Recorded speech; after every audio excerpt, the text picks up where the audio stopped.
Welcome to Samba Samba. Enjoy the video. You begin by verifying the essentials.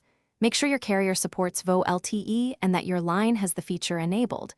Many carriers require activation on the account. Once done, update your iPhone X to the latest iOS and ensure the phone has power or is charging.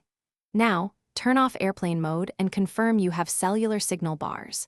These checks prevent wasted steps and let you change settings without interruptions, so do them before moving to settings. You now go into Settings to enable Volte itself. Tap Settings, then Cellular Data Options. Next, tap Voice and Data.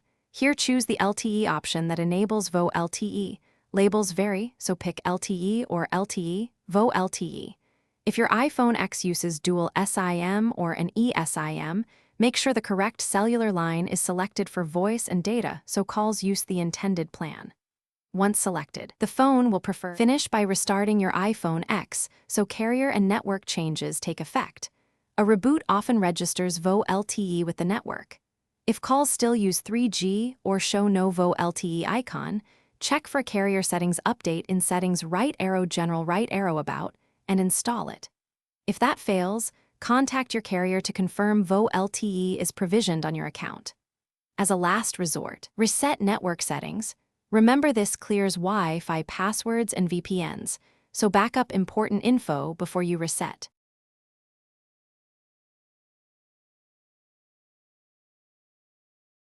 Thanks for watching. Consider subscribing if we helped you.